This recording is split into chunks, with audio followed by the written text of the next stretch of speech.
apakah benar saya sudah pernah dipanggil 2 kali? Karena kalau saya belum menerima, sampai saya datang sini ini saya belum pernah menerima nih surat. Apakah surat itu tidak sampai ke saya, salah alamat atau bagaimana, saya tidak tahu.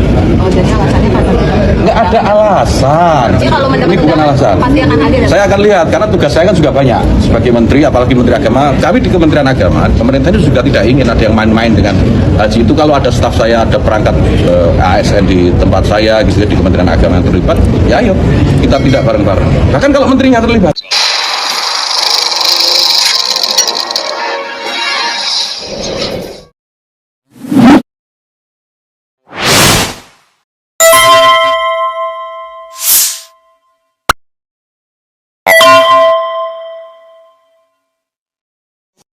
Assalamualaikum warahmatullahi wabarakatuh. Pemirsa, Yakut menuju maut, atau katakanlah Yakut terseret ke penjara.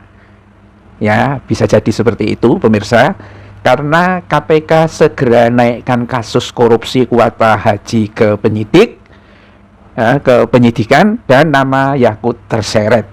Ya, sebetulnya bukan terseret. Ya, mungkin dialah yang ngambil peranan paling besar. Ya, ini tentang Yakut yang dulu diperintahkan Jokowi untuk kabur ketika menghadapi DPR yang memanggil dia untuk bertanggung jawab. Ya, akhirnya anak buahnya yang kelimpungan dipermalukan oleh publik karena memang maling semua. Jadi kalau pemirsa bisa merasakan bagaimana penderitaan haji, ya ini ya ulah-ulah dari para cecunguk yang ada di Departemen Agama. Ya, kalau kita ya selalu mendapatkan pembekalan, ya, jemaah haji itu harus sabar dari awal sampai akhir. Intinya itu jemaah haji itu harus sabar. Tidak pernah ada petugas haji yang mengatakan ya hak-hak jemaah haji. Nggak ada sama sekali. Padahal ada kewajiban, pasti ada hak, ya kan, untuk mendapatkan pelayanan. Ya, kalau saya dulu mengalami agak ngeri kalau menurut saya saat di Musdalifah itu, ya, kita berjejalan menuju pagar, menunggu bis, antrian itu bisa 2 jam. Jalan tidak sampai 200 meter. Ya, membawa tas, banyak orang tua yang kena sakit jantung, kena paru-paru, kena apa-apa, banyak yang mau pingsan. Begitu bis datang, kita naik, stuck, tidak bergerak sampai 5 jam. Dan akhirnya berhentilah itu, turun dari bis. Ada sebagian jalan menuju Mina, ada sebagian nggak tahu, ya. Tapi kalau ada yang untung lagi, ketika sudah mulai terurai bisa naik bis lagi.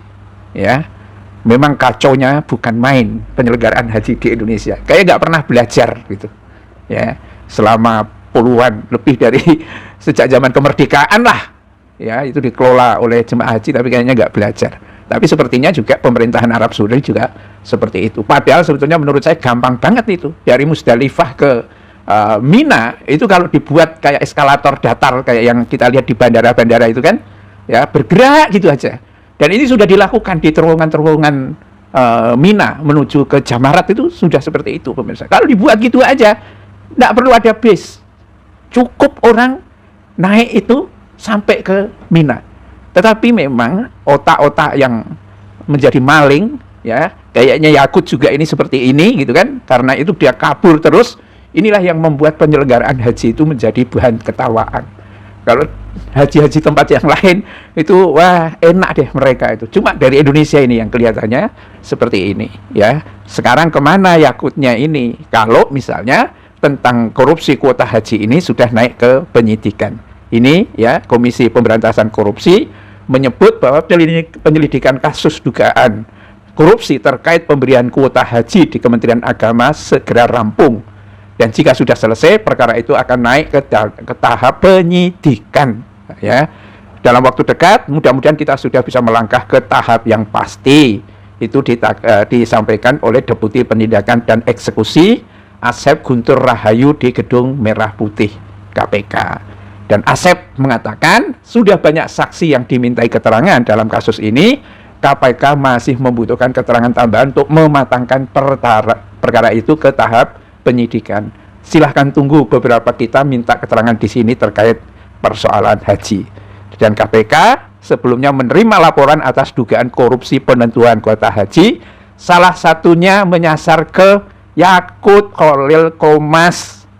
Ini orang ya suaranya ya bikin menyakitkan hati kepada umat Islam. Ngakunya dia Islam, tetapi kalau dia ke Katolik, pernah ke Vatikan disambut oleh Fransiskus di lapangan Petrus atau lapangan apa itu di Vatikan itu, ya Basilika gitu. Di Israel juga disambut. Tapi garangnya kepada umat Islam bukan main. Dia ngakunya Islam, tetapi apakah dia benci kepada Islam, ini yang kita belum tahu.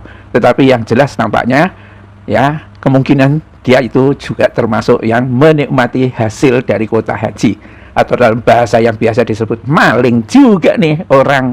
Billahi taufiq wal hidayah. Assalamualaikum warahmatullahi wabarakatuh.